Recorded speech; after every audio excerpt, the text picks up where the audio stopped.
Hi everyone, I really enjoyed watching your videos and I'm just going to go through one by one and point out a few things I liked.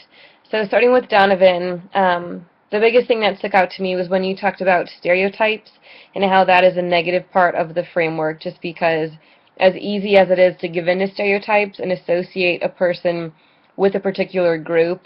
just remembering how vital it is that we don't do that, to just group people together based on certain characteristics, because we all know that just because you are, of this race or religion or sexual orientation, it does not mean that you're going to affiliate yourself with that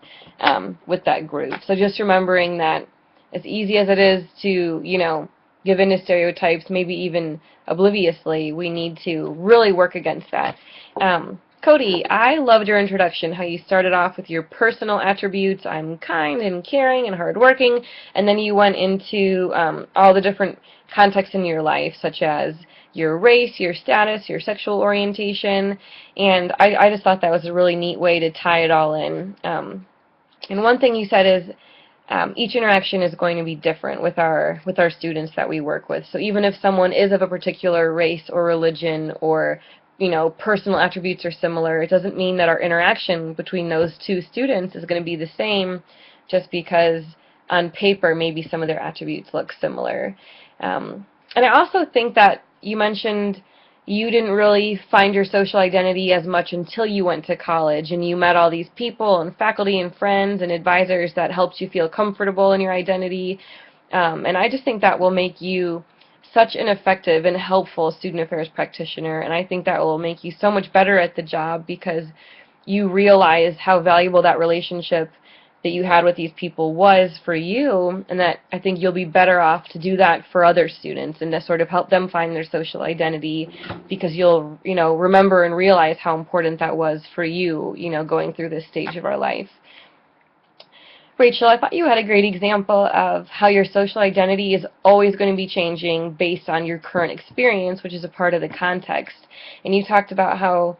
your family and your upbringing, it wasn't something that education is what everyone went for, and you're the first one to get a bachelor's and, to go on and pursue a master's. And I think that's an awesome example of, although parts of your context,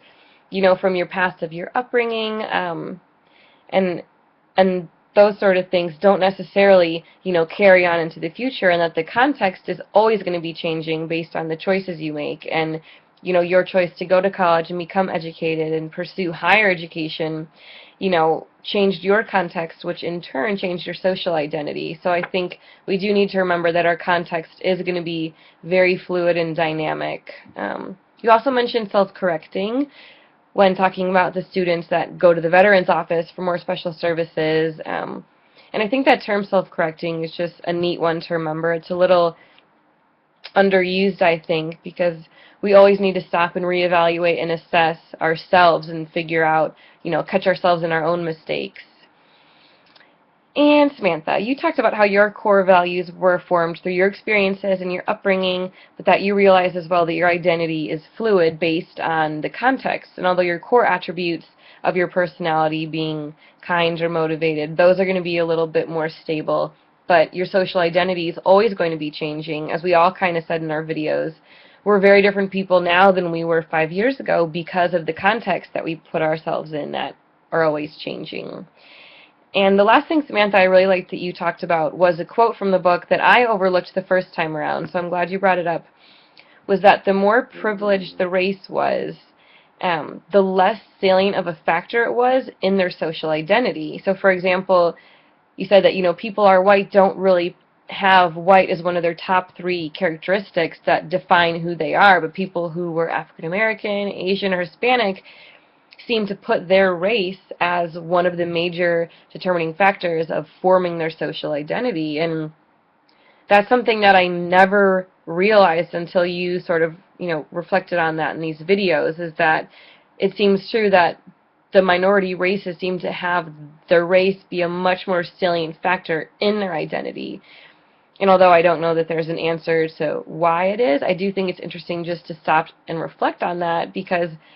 all this information is going to be useful when we decide, how to best interact with our very diverse student population. Before y'all post if you see this, though, I would just like to hear a little bit about how your athletic advising experiences are going, how your interactions are with your athletes, and just, yeah, if you could tell me a little bit about it so I could compare it to my own, I think that would be awesome. And thanks for listening.